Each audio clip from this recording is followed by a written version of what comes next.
बिस्मिल्लाहिर्रहमानिर्रहीम। अस्सलाम वालेकुम।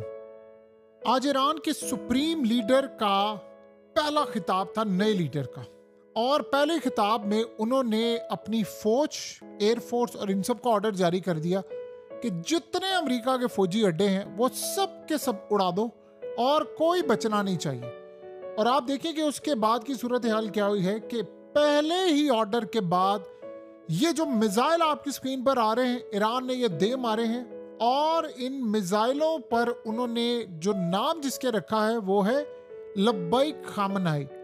यानी ये बेसिकली दोनों के लिए है। बेसिकली तो ईरान के जो नए सुप्रीम लीडर हैं मुश्तबा खामनाई, उनके नाम पर उन्होंने मिसाइल मारे हैं। और आप हैरान होंगे कि इस मिसाइल को उन्होंने तिल अवीव और अमेरिका की फौजी अड्डों की जानिब फायर कर दिया है। इसमें इमाद है, कद्र है, खैबर शिकन है और फतेह मिसाइल है, और उसके साथ जो ड्रोन्स हैं छोटे वो उन्होंने सारे मार दिए। अब थोड़ी देर बाद जाहिर सी बात है पता चलेगा कि अमेरिका के फौजी अड्डों की क्या हालत हुई है, या क्या हालत हुई है इजराइल के फौजी अड्डों की, और क्या उनके मामला हुए हैं। ये अब तक की बहुत ही ज़्यादा ख़तरनाक सूरत हाल है। देखिए, सबसे पहले तो आप ये समझ लें कि उन्होंने आज जो बात की है ना कि हर ईरानी के खून का बदला मैं लूँगा, अपने बाप समेत, तो सबका बदला होगा। उन्होंने खास तौर पर कहा है कि जो बच्चे मारे गए हैं उनका तो बदला हमने लेना है। अब दूसरी सूरत हाल आप ये समझ लें कि ईरान पर जो अटैक हुआ, यानी इस वक्त हो ये रहा है, जो बड़ी अजीब सूरत हाल और बड़ी परेशान कर देने वाली है पूरे खित्ते के लिए। ईरान के जो बिजली के ग्रिड हैं, डोनाल्ड ट्रंप ने कहा है कि वहां पर वो अटैक करेंगे। यानी उन्होंने कहा है कि पूरी तरह हम अटैक करेंगे, और चाहूं तो मैं अभी उसकी पूरी बिजली बंद कर दूं। आगे ईरान ने जो अली लरिजानी है उन्होंने जो जवाब दिया है, क्योंकि अब आ गए ईरान के सुप्रीम लीडर नहीं, उनका ये कहना है, जो ईरान के नए लीडर है मुश्तबा, उनका ये कहना है कि जो अटैक हो आप पर उसको डबल करके आपने मारना है। फिर नहीं देखना कि चाहे बरादर मुल्क है, फलाना है, ये है, वो है, हमसाया है, दुश्मन है, अपना है, जहां अमेरिका के अड्डे मार दो। अब उन्होंने कहा, अली लरिजानी ने, उन्होंने कहा है कि अगर ईरान के बिजली नेटवर्क को नुकसान पहुंचा तो आधे घंटे के अंदर अंदर पूरे का पूरा खित्ता अंधेरे में डुबो देंगे। यानी सबके बिजली घर तबाह कर देंगे। जहां कभी जिंदगी में बिजली नहीं गई वहां सब की सब बिजली चली जाएगी। तो आप अंदाजा करें, उन्होंने कहा कि अंधेरा खित्ते में भागते अमेरिकी फौजियों को शिकार करने का बेहतरीन मौका फराहम करता है। उन्होंने कहा जैसे ही अंधेरा हो जाएगा, यानी वो बात कर रहे थे कि जिन ममालिक में अमेरिका के फौजी अड्डे हैं वहां बिजली चली जाएगी, हम सारी बिजली उड़ा देंगे। और कहा है कि 1 घंटे के अंदर अंदर ईरान बिजली काट सकता है। जो ट्रंप ने बात की, उन्होंने कहा फिर आधे घंटे में हम बिजली काट देंगे, और फिर अमेरिका के फौजी जब भाग रहे होंगे अंधेरों में तो उनको मारना बहुत ज्यादा आसान होगा, उनको शिकार करना बड़ा आसान होगा। उन्होंने कहा कि ट्रंप कहते हैं कि वो जल्द फतह देख रहे हैं। अब जंग शुरू करना तो आसान है डोनाल्ड ट्रंप, लेकिन तुम ये समझ रहे थे कि इसको चंद ट्वीट्स के जरिए जीतूंगा मैं, ये नहीं होगा। अब तुम्हारे सारे अंदाजे गलत हो गए हैं, तुम पिछताओगे और हम पीछे नहीं हटेंगे, हम मारेंगे तुमको। ये स्टेटमेंट ईरान की जानिब से, इतनी तबाहकुन स्टेटमेंट। जाहिर सी बात है, देखिए इस वक्त सबसे बड़ा मसला ये है कि ईरान ने अपना जो टारगेट है वो सीधा रखा हुआ है, और ये अमेरिका जो प्लान कर रहा था कि जी ईरान के नए सुप्रीम लीडर आएंगे और वो आकर कोई ना कोई मामला करेंगे जो हो सकता है। पहले तो ट्रंप ने कहा था मैं बंदा नॉमिनेट करूंगा, मैं अपॉइंट करूंगा, लेकिन अब सूरत हाल बड़ी ख़राब हो गई। अब वो बंदा नॉमिनेट करने वाला मामला अब पीछे रह गया है।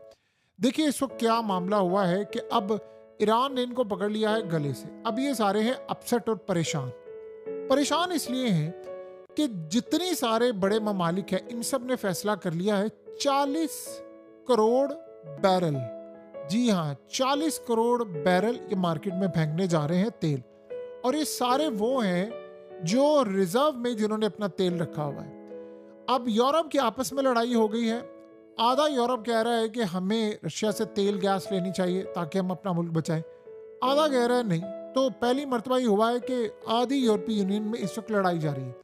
लेकिन जो सूरत हाल इस वक्त पैदा हो रही है वो ऐसी है कि इन्होंने तबाह कर देना है पूरे के पूरे यूरोप को, जिस तरह के इस वक्त हालात पैदा हो गए हैं। और ये बेसिकली जो हालात हैं ये वाकई अमेरिका के लिए बड़े परेशान को इस वक्त हो गए और पूरे खित्ते के लिए। अब अटैक होंगे और अटैक होंगे बड़े खतरनाक। अब ये जो तेल सारा इमरजेंसी रिजर्व के अंदर इन्होंने रखा हुआ था, ये रिलीज कर रहे हैं ताकि तेल की कीमतें मैनेज हो सकें। लेकिन कितनी देर तक आप ये करेंगे? आप ज्यादा देर तक नहीं कर सकते। ये सोच रहे हैं कि चलो हम 10-12 दिन तक इसको किसी ना किसी तरह मैनेज कर लें, तो 10-12 दिन के बाद क्या होगा? ईरान तो ये जंग रोकता हुआ नजर नहीं आ रहा। और देखिए, रही बात कि आप नए सुप्रीम लीडर को आप टारगेट कर ले, तो उससे टारगेट करने के बाद भी आपको कोई फायदा नहीं होगा।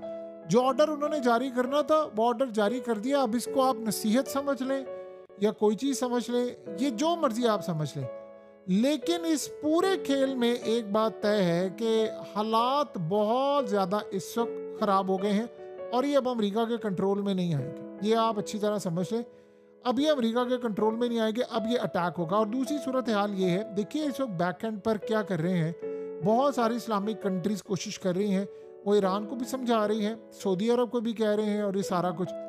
मसला ये है कि आप ईरान को क्या समझाएंगे? असल आपने समझाना है अमेरिका को। अमेरिका अटैक रोकेगा और ईरान ने कहा यहाँ से फौजी अड्डे, उन्होंने मिडिल ईस्ट और गल्फ कंट्रीज को कहा कि आप अमेरिका के फौजी अड्डे यहाँ से निकालें, तब हम अटैक रोक देंगे, खत्म करें इसको, अटैक रोक देंगे।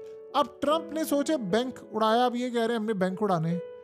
वो कह रहा है कि हमने स्कूल पर हमला किया, ये स्कूलों पर हमला तो नहीं करेंगे।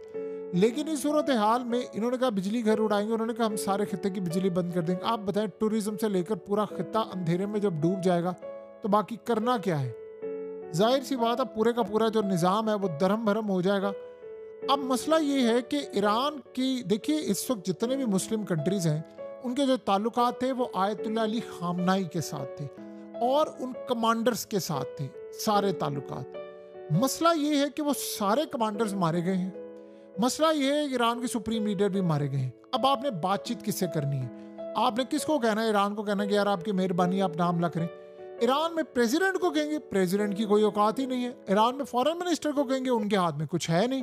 प्रेसिडेंट तो बयान दिया था और देखे एस्टैब्लिशमेंट ने कहा, और बाद में बयान इनको वापस लेना पड़ा। और अब आयतुल्ला जो नया है उन्होंने तो कह दिया गल्फ कंट्रीज को कि अगर आप चाहते हैं आपसे कोई लड़ाई नहीं, आप अमेरिका को निकाल दें, हमारी लड़ाई आपके खत्ते पर अटैक करने की खत्म हो जाएगी।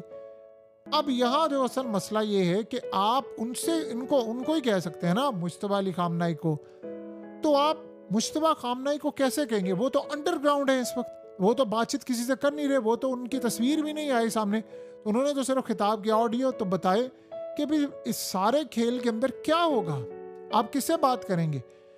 आपको ये बात समझनी है कि बात होनी है सिर्फ अमेरिका से, इसराइल से भी नहीं होनी। और अमेरिका से ये बात होनी है कि आप अपने अड्डे उठाएं और निकले यहाँ से, बट दैट्स इट। आपका कोई काम नहीं है, अड्डे उठाएं निकले, वरना आप पर अटैक होगा। ये है करंट और मौजूदा सूरत हाल इस वक्त जो हमें नजर आ रही है। तो यहाँ से आप अंदाजा कर लें कि वो ईरान बात सुनने को तैयार है। अब ये सोच रहे हैं कि बैक एंड पर हम बातचीत, आपने ईरान में किससे बात करनी है? आपको लीडर से बात करनी पड़ेगी। उन्होंने आज अपनी शराइत बता दी है कि अमेरिका के अड्डे निकल जाएंगे तो ये जंग बंद होगी, और साथ ये भी कहा है कि जो अमेरिका ने नुकसान किया वो नुकसान भी अमेरिका पूरा करेगा, जितना ईरान के अंदर, वरना हम मारते जाएंगे।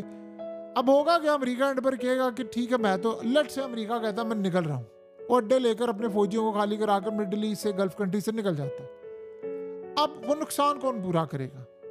जाहिर सी बात है फिर अमेरिका कहेगा मिडिल ईस्ट की कंट्रीज को आप नुकसान पूरा करें उनका, या वो निकल जाएगा, फिर वो शायद ऑफर कर दें कि ठीक है हम नुकसान पूरा करेंगे और वो डॉलर्स देने पड़ेंगे। जाहिर सी बात है हर जाना लोग मारे गए हैं, उनको दीत और बहुत कुछ पता नहीं क्या कुछ देना पड़ेगा। तो सवाल यहाँ पर यह है कि अमेरिका के फौजी अड्डों का हो गया बहुत ज्यादा नुकसान। इस जंग को खत्म करने का एक ही स्ट्रेट रास्ता नजर आ रहा, बिल्कुल सीधी लकीर में, कि अमेरिका को निकालना पड़ेगा। अमेरिका को निकालेंगे तो इजराइल का भी मामला क्लियर हो जाएगा और ये जंग बंद हो जाएगी और ईरान भी हमले रोक देगा। वरना आप सोचे ईरान के सुप्रीम लीडर का खिताब हुआ है और ये मिसाइल उन्होंने लॉन्च कर दिए हैं। तो जब ये मिसाइल इतने बड़े पैमाने पर आपने लॉन्च कर दिए हैं तो बताएं फिर इसके बाद क्या होगा? अब कोई गलत फहमी नहीं पालनी चाहिए किसी को कि ईरान ने कहा है कि मैं अब लिहाज नहीं करूंगा किसी का।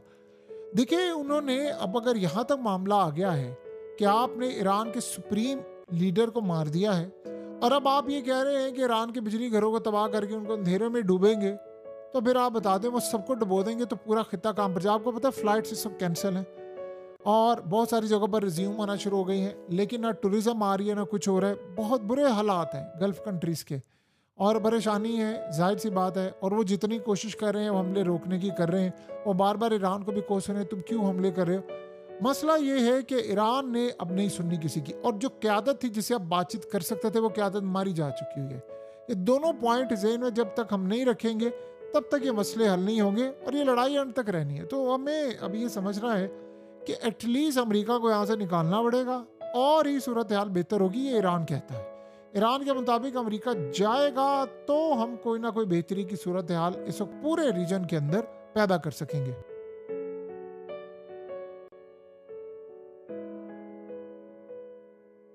हकीकत टीवी को सब्सक्राइब करना मत भूलें, वीडियो को लाइक करें, शेयर करें और कमेंट सेक्शन में अपनी राय का इजहार ज़रूर करें।